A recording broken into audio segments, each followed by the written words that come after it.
다 함께 주님의 기도를 올려드립니다. 하늘에 계신 우리 아버지, 아버지의 이름을 거룩하게 하시며 아버지의 나라가 오게 하시며 아버지의 뜻이 하늘에서와 같이 땅에서도 이루어지게 하소서. 오늘 우리에게 일용할 양식을 주시고 우리가 우리에게 잘못한 사람을 용서하여 준 것 같이 우리 죄를 용서하여 주시고 우리를 시험에 빠지지 않게 하시고 악에서 구하소서.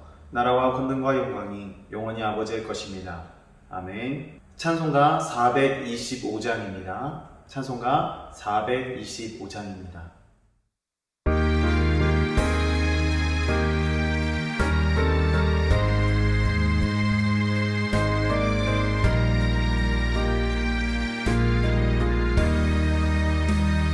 주님의 뜻을 이루소서.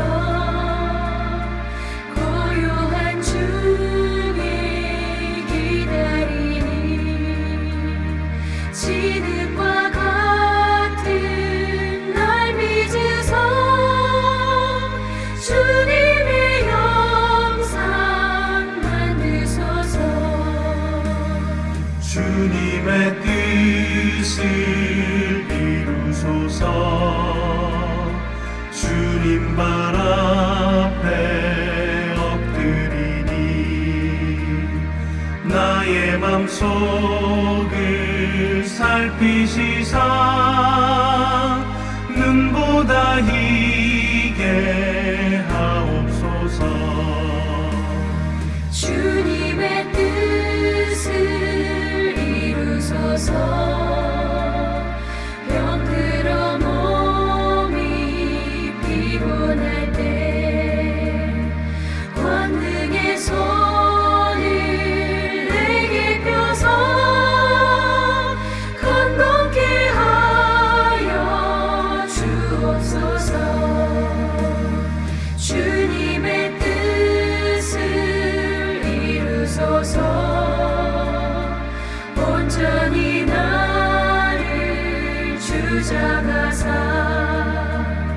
주님과 함께 동행함을 간밀히 알게 하옵소서.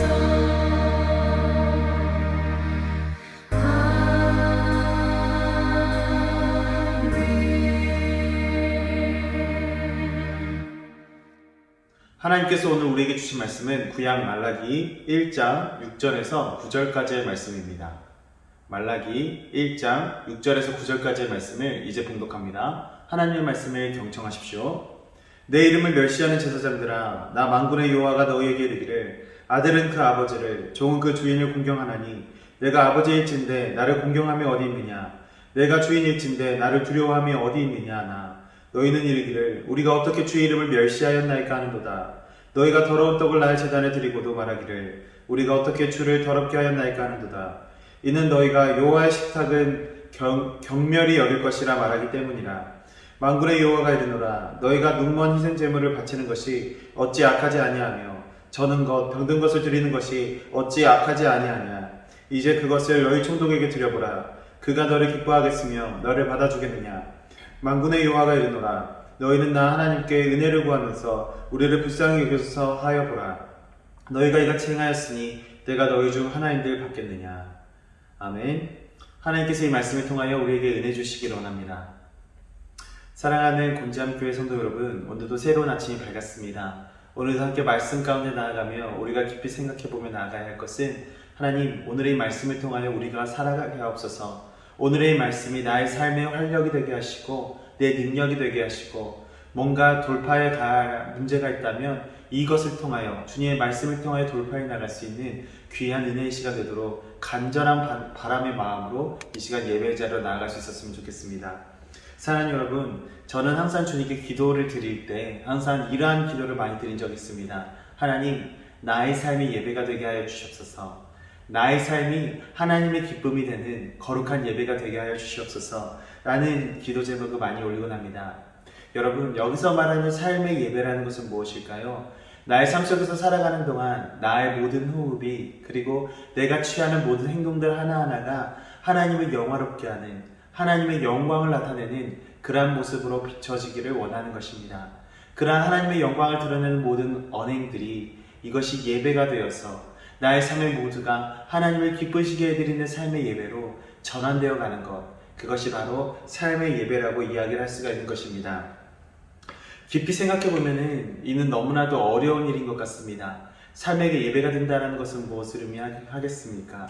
나의 모든 하나하나가, 나의 모든 삶의 요소에서 하나하나가 하나님의 영광을 드러내야 한다는 것인데, 그를 위해서는 온전한 삶으로 변화되어야 한다는 것입니다.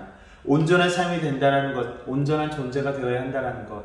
어떻게 사람이란 존재가 하나님 앞에서 온전한 존재로 살아갈 수가 있겠습니까? 사람이란 존재는 너무나도 불완전합니다. 너무나도 불확신합니다. 어느 것 하나 의지할 것이 없으며 쉽게 무너져 버리는 것이 우리의 인생길이라 할 수 있을 것입니다. 그렇기 때문에 하나님 앞에서, 전지전능하신 우리 아버지 하나님 앞에서 우리 스스로가 노력하여서 온전하신다는 것은 불가능에 가깝다라는 사실을 우리는 알고 있을 것입니다. 그러나 하나님께서는 우리에게 온전하여지기를 원하십니다. 우리의 삶을 하나님께 드려지는 예배로 드리기를, 또한 그렇게 살아내기를 원하시는 것입니다.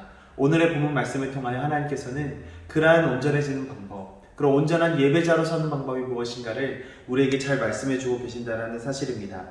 삶의 예배가 되는 것 자체가 사실 우리의 스스로의 능력으로는 절대 될 수가 없습니다. 그 또한 하나님께서 도우심이 있으셔야만, 하나님께서 우리의 삶을 터치해 주셔야만 우리는 온전한 사람으로 바뀌어갈 수 있다는 것입니다. 우리 스스로가 예배자가 된다는 것도 이것입니다. 우리는 예배자입니다 라고 찬양을 통해서도, 혹은 우리의 입술의 고백을 통해서도 여러 번 고백을 하며 나아갑니다. 그러나 예배자가 되는 것 자체도, 그 예배자 속엔 그 내포되어 있는 것은 오로지 하나님의 자녀된 그 온전한 사람이라는 것을, 그 의미를 지니고 있을 때야 비로소 예배자가 될 수 있다는 것을 보았을 때, 우리가 예배자가 된다는 것도 오로지 하나님의 은혜가 아니고서는 될 수가 없다는 사실을 우리를 생각하며 나아가야 합니다. 여러분의 삶은 어떻습니까? 우리의 삶은 어떻습니까? 나의 삶의 모습은 어떻습니까? 여러분의 삶 속에선 신학적으로 예배의 요소라고 지칭되어 있는 말씀, 그리고 기도, 그리고 찬양, 그리고 봉헌, 이 네 가지의 요소가 자리 잡고 있으십니까? 삶 속에서 말씀이 흘러넘쳐서 예수님께서 광야에서 사탄에게 시험을 받으실 때 모든 말씀으로 하나님 그 사탄의 시험을 이겨내셨듯이, 여러분 가운데서 하나님의 말씀이 살아있어 여러분의 삶 가운데, 생활 가운데 장벽이 여러분의 삶을 막고 있을 때, 그 사탄의 시험 가운데서도 나를 힘들게 흔드는 그런 사탄의 모든 고난 속에서도 하나님의 말씀을 이겨낼 수 있는 그런 말씀의 능력이 여러분들의 삶 가운데 있으십니까? 아니면은 여러분의 삶의 기도가 되어서 하나님께 상달되는 성도의 향기가 되어서 날마다 주님의 도우시는 삶, 그러한 부분을 살고 계십니까? 또 내 모든 호흡의 행위가 찬양이 되어서 하나님을 영화롭게 하고 계시는 그러한 삶을 살고 계십니까? 그리고 나의 모든 것이 주님의 것임을 인정함으로 나의 삶이 주님의 것이다, 나의 삶을 주님께 드립니다 라는 봉헌의 삶의 형태를 여러분 가지고 계시는 것입니까? 주님께 나의 삶을 맡겨드리고 계십니까? 사랑하는 여러분, 오늘 본문 말씀은 하나님께서 기쁘시게 받으시는 예배의 본질 중에 하나를 잘 나타내주고 있습니다. 그것은 하나님께서 정말 우리 마음속에 하나님을 경외하는 마음이 없다면 하나님께서는 그 경외하는 마음을 보시고 우리를 예배자로 삼으실지 그렇지 않으실지 하나님께서는 염려하신다라는 사실입니다. 경외하지 않으면서 드리는 예물을 받지 않으신다라고 이야기를 합니다. 그것은 무엇입니까? 하나님을 경외한다는 것은 곧 하나님을 두려워한다는 것이며, 하나님을 받들어 섬기며 그가 내 삶의 모든 것을 주관한다는 사실을 인정하는 것입니다. 오늘 본문 말씀에서는 그렇지 못한 이들의 예배를 우리는 발견하게 됩니다. 어떤 모습입니까? 눈 멀고 절뚝거리고 병든 희생제물을 드리면서 하나님의 은혜와 긍휼을 기대할 수는 없는 것입니다. 사랑하는 여러분, 우리의 삶의 모습도 마찬가지입니다. 하나님께 온전한 예배를 드린다는 것, 그것은 눈 멀고 병든 우리의 모습, 우리의 삶의 모습을 드리는 것이 아니라 하나님께서 기뻐 받으시는 하나님을 경외하는 그런 마음을 가지고 온전히 주님 앞에 섰을 때 그러한 삶의 모습이 하나님께 기쁨의 예배가 되고 하나님께서 기쁘게 흠양하시는 그러한 은혜의 예배가 될 수 있다는 것입니다. 구약시대의 예배는 피의 예배였습니다. 피의 예배라는 것은 무엇입니까? 우리가 희생제물을 드림을 통하여서 그에게 안수를 함으로 나의 죄가 그 동물에게, 그 희생제물에게 전가가 되어 나의 죄는 사하여지고 나의 모든 죄가 해결되므로 하나님 앞에 우리는 죄로부터 자유함을 누릴 수 있는 하나님의 자녀가 될 수 있었던 그 시대가 바로 구약의 시대였습니다. 곧 생명을 드림으로 곧 예배가 선사되는 그러한 예배의 시대를 바로 구약 시대의 예배라고 이야기를 할 수가 있는 것입니다. 그러나 말라기 시대 레위 제사장들은 예배의 본질을 흐렸습니다. 예배의 본질의 그 중요성을 상실했습니다. 습관적인 예배, 형식적인 예배를 통하여 영광 받으시는 하나님께서 하나님의 모습을 잊어버리고 자신들의 편함대로 자신의 생각의 그 가치대로 어떻게 보면은 자신만의 예배를 세워갔던 것을 우리는 발견하게 되었던 것입니다. 그래서 말라기서에서는 제사장들의 어떤 회복과 제사장들의 돌이킴을 계속해서 강조하고 있는 것을 우리는 발견할 수가 있는 것입니다. 사랑하는 여러분, 오늘 이 말라기서에서는 제사장들의 예배 회복, 레위 제사장들의 돌이킴을 계속해서 강조하고 소리를 내고 있습니다. 그러나 이 말씀은 꼭 제사장들만을 향한 그러한 권유는 아니었던 것입니다. 그것은 지금 오늘을 살아가는 우리 모두에게 전해주시는 하나님의 말씀인 것입니다. 경외함이 없는 예배, 하나님을 두려워함이 없는 예배, 습관적, 형식적으로 간편하게 드리는 예배, 어느 순간부터 익숙한 예배에 안주해버리는 그러한 모습들이 지금 현대를 살아가는 우리들에게는 없는가? 우리는 깊이 한번 생각해 보아야 한다는 것입니다. 예배는 두렵고 떨릴 정도로 어려워야 합니다. 결코 편한 것이 아니어야 합니다. 코로나19로 온라인 예배를 드리게 되면서 간혹 들려오는 염려 섞인 소리 중에 하나는 이 편안함에 익숙해져서 코로나 이전에 있었던 예배의 열심이 사라질까봐 두렵다라는 소리였습니다. 이전에는 코로나19의 전에는 교회에 나와서 열심히 하나님을 예배하며 어떻게 해서든 시간을 쪼개서 주님을 찾는 그러한 신앙이 영이 되고 있었지만 코로나19를 통하여 정말 교회로 나오지 못하는 그런 상황 속에서도 그 신앙의 본질을 상실해가며 그 모든 것들이 흐려지면서 내가 하나님을 향한 그런 열심과 그런 열정이 식어버리는 자신들의 모습을 발견하는 성도님들이 많다라는 사실입니다. 그러나 여러분, 이 모든 것을 이겨낼 수 있는 것은 우리가 하나님을 경외하는 마음이 우리 가운데 있느냐 없느냐에 달려있는 것입니다. 하나님을 경외한다는 것은 하나님을 곧 두려운 마음으로 바라본다는 것입니다. 우리가 하나님을 경외한다는 것은 곧 하나님을 나의 삶의 주인으로 모시고 그것 그대로 인정한다는 것입니다. 주께서 나의 삶을 주관해 주시지 않고 나의 삶을 인도해 주시지 않는다면 나의 삶은 쉽게 무너질 수밖에 없는 정말 모래 위에 지은 집일 수밖에 없다는 사실을 인정하게 된다는 사실입니다. 하나님을 경외함이 있다면 예배의 자리가 어디든 간에 두렵고 떨리는 마음으로 하나님 앞에 서게 되면 우리의 자리가 어디에서 하나님 만나는 자리든 간에 그곳에 하나님의 동일한 은혜가 임하게 될 줄로 우리는 믿는 것입니다. 하나님을 경외함이, 하나님을 두려워함이, 하나님을 떨리는 마음으로 바라봄이 우리가 하나님 앞에 온전한 예배로 설 수 있는 삶의 예배로 나아갈 수 있는 그러한 통로, 그러한 길이 되는 것입니다.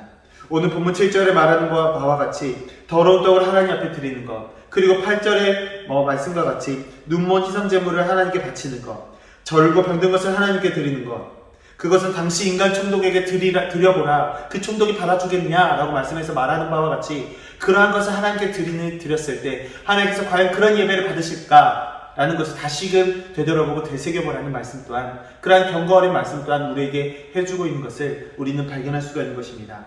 사랑하는 여러분, 하나님 앞에서 두렵고 떨리는 마음이 없는 예배도 이와 같습니다. 교회로 부름받은 우리 주님의 자녀들이 무겁고 두렵지만 결코 놓쳐서는 안 되는 것, 그것은 바로 하나님을 경외하는 마음인 것입니다. 경외하는 마음이 우리 가운데 있을 때 하나님의 역사하십니다. 경외하는 마음으로 하나님을 두려워할 때 하나님 우리의 삶 가운데 오셔서 임재하셔서 친히 일하시고 우리의 삶을 보듬어 가십니다. 그러나 경외하는 마음이 없을 때 정말 인간의 손대로 교회는 더러워지고 무너질 수밖에 없는 것입니다. 그러나 우리 가운데, 교회 가운데, 모든 거룩한 주의 자녀들 가운데 하나님을 경외하는 마음이 있을 때 교회는 회복되기 시작합니다. 인간의 손대로 얼룩진 교회가 깨끗해지고 하나님께서 주인 되시는 거룩한 교회 공동체가 다시 세워지고 다시금 거듭나게 된다는 사실입니다. 사랑하는 여러분, 하나님을 경외하는 삶을 삽시다. 하나님을 경외하는 삶의 예배를 드립시다. 그리하여 하나님의 집이자 그리스도의 몸된 교회가 다시 회복될 수 있도록, 무너진 교회가 하나님의 공의로 다시금 일어설 수 있도록 함께 기도하는 삶을 삽시다. 그것이 하나님을 경외하는 성도의 모습이자 하나님께서 오늘 말씀을 통해 우리에게 주시는 바 그대로 살아가길 원하시는 하나님의 선포의 말씀인 것입니다. 우리가 그 말씀을 붙들고 오늘 하루도 기쁨으로 승리하며 이겨내시는 저와 여러분 되시기를 간절히 소망합니다. 이것이 오늘 저와 여러분들에게 주시는 하나님의 말씀입니다. 기도하겠습니다. 사랑해 주님 감사합니다. 오늘도 우리가 살아감에 있어서 하나님을 경외하는 삶을 살아가도록 주님 인도하여 주시옵소서. 우리의 마음 가운데 경외함이 있을 때 하나님께서 모든 교회를 회복시키시고 주의 공의가 세워질 수 있음을 우리는 믿고 따르며 나아갑니다. 하나님, 주의 공의를 세우심에 있어서 저희를 사용하여 주시고 두렵고 떨리는 마음으로 주 앞에 서는 주의 성도들을 기억하여 주시옵소서. 하나님의 공의로 말미암아 교회가 올바른 방향으로 주께서 바라시는 방향으로 주께서 바라보시는 그 방향으로 나가도록 주님 인도하여 주시고 결탄코 사람의 손으로 교회가 좌지우지되지 아니하도록 주님 인도하시고 지켜보아여 주시옵소서. 주님의 손에 모든 것 맡겨드리오며 살아계신 예수님의 이름 받들어 기도드렸습니다. 아멘.